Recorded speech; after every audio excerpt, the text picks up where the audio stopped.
आठवत असेल की गेल्या वर्षीच्या 8 तारखेला आपण सगळेजण असंच तिथे कार्यक्रमाच्या निमित्ताने उपस्थित झालेलो. ऑनलाईनवर तो कार्यक्रम होता आणि ह्याच प्रकल्पाचं भूमिपूजन आपण गेल्या 8 तारखेला केलं होतं आणि 365 दिवसामध्ये आज ह्या प्रकल्पाच्या उद्घाटनासाठी आपण इथे उपस्थित आहोत.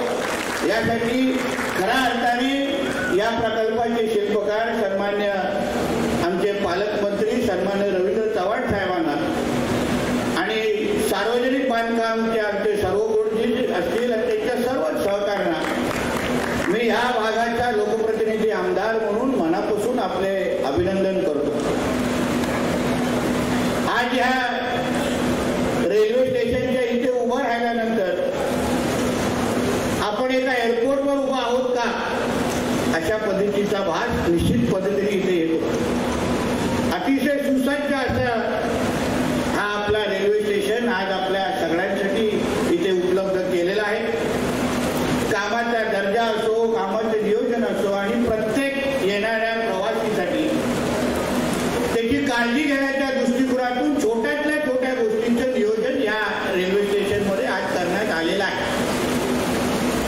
हा मला मी जी थोडी माहिती घेतली, देशामध्ये आपलं महाराष्ट्र हे एकमेव राज्य आहे जिथे PWD खात्याने अशा पद्धतीचं सुशोभीकरण केलेलं आहे, प्रकल्प हातात घेतला आहे. त्यासाठी मी आदरणीय रवींद्र चव्हाण साहेबांचं मनापासून अभिनंदन करतो. राजकीय इच्छाशक्ती काय असते हे आम्ही 2014 पर्यंत राणेसाहेब जेव्हा पालकमंत्री होते तेव्हा पाहिलं होतं.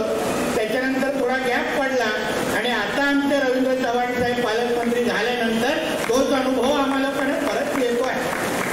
म्हणजे काम कसं करून घ्यायचं आणि नियोजित पद्धतीने काम कसं करायचं याबद्दलचं एक चांगलं पॅटर्न आज आपल्याला या निमित्ताने पाहायला मिळत आहे.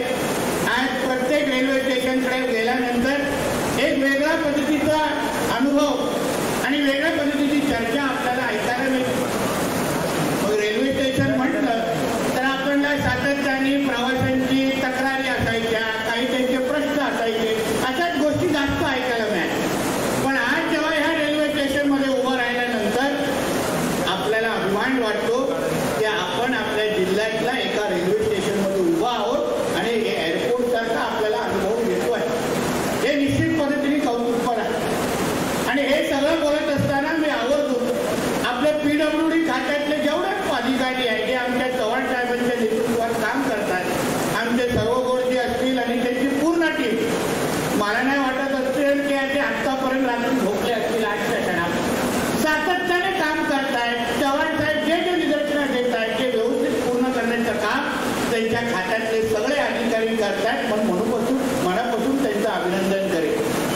आता हा कार्यक्रम होत असताना आम्हाला ह्याची जाणीव आहे की काही प्रवासी आपल्या संघटना आहेत, त्यांचे काही विषय आहेत, त्यांचे काही प्रश्न आहेत. मी त्याला ह्या निमित्ताने जे आमचे दोन्ही मोठे नेते जेव्हा व्यासपीठावर आहेत, मी ह्या निमित्ताने प्रवासीच्या संघटना असतील, त्यांचे प्रतिनिधी असतील, त्या सगळ्या जणांना मी विश्वास देतो जे जे मुद्दे आपण आमच्या समोर मांडले, केंद्रात आमच्या भारतीय जनता पक्षाचं NDAचं सरकार आहे, राज्यात आमचं महायुतीचं सरकार आहे, सगळ्या प्रश्नांना न्याय देण्याचं काम आमचे दोन्ही सरकार करतील एवढा विश्वास तुम्हाला मी आजच्या निमित्ताने देतो.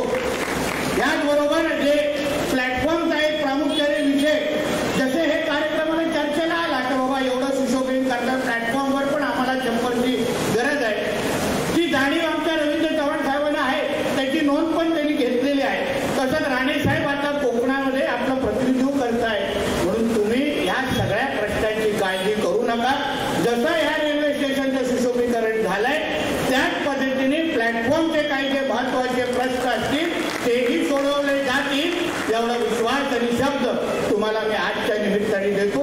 फक्त आपण कणकवलीकर म्हणून, सिंधुदुर्ग वाचले म्हणून चर्चा चांगली करायला आपण जरा सुरुवात करू. चांगलं काहीतरी आपल्या जिल्ह्यात घडलंय, काहीतरी पाहायला मिळतंय, अनुभवायला मिळतंय.